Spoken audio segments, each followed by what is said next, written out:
Mga Chinggo, alam niyo ba na isa sa pinaka-favorite ko na singer na bata dito sa Philippines is si Nevin Adam. Sobrang galing na galing talaga ako 'pag kumakanta siya.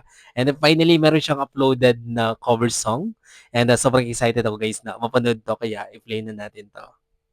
Alright, I'm a huge fan of Nevin. Si Nevin, si Mac Mac, 'di ba? Saka si Hebron Ekal.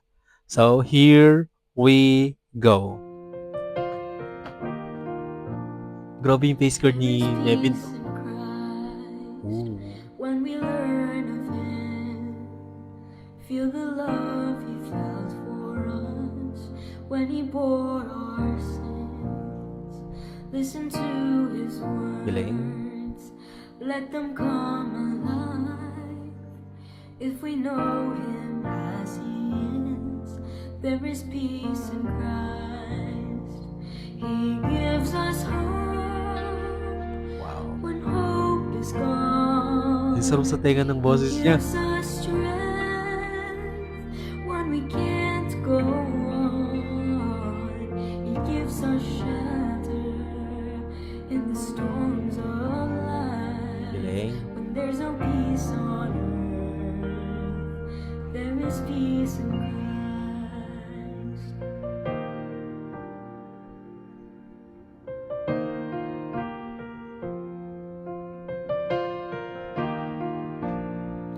There is peace in Christ when we walk with Him through the streets of Galilee to Jerusalem. Mend the broken hearts, dry the tear-filled Angelic ng boses, sarap sa eyes. tenga. When we live the way He lives, there is peace in Christ. He gives us hope when hope is gone. He gives us strength when we can't go on. He gives us shelter in the storms of life. When there's no peace on earth, there is peace in Christ.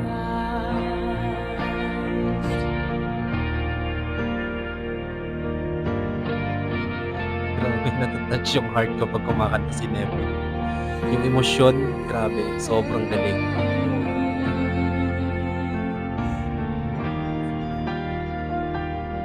Oh my God, I'm getting emotional.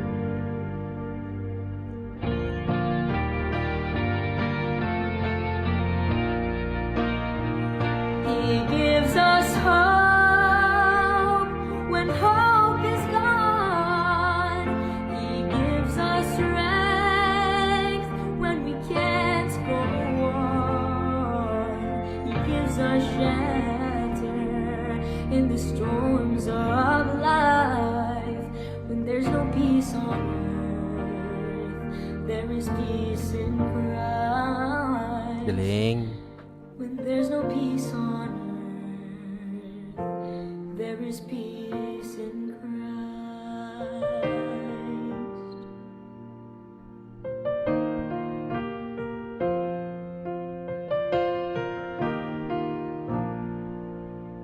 Wow, 'di ba? Sobrang galing talaga ni Nevin kumanta 'no. Si Nevin kasi hindi lang siya basta kumakanta, eh, 'di ba? Ang ginagawa ni Nevin 'pag kumakanta siya is para siyang nagkukuwento. Napakagaling niyang storyteller dun sa kanyang kinakanta, 'di ba? Tapos punong-puno pa ng emosyon kapag kumakanta siya. Kaya tayong mga tagapakinig is nakaka-connect dun sa kinakanta niya, 'di ba? Nakaka-relate tayo dun sa mensahe ng kanta at tumatagos talaga sa puso natin.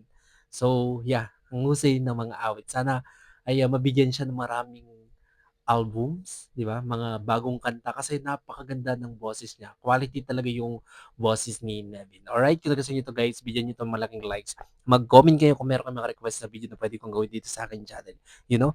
Bye po.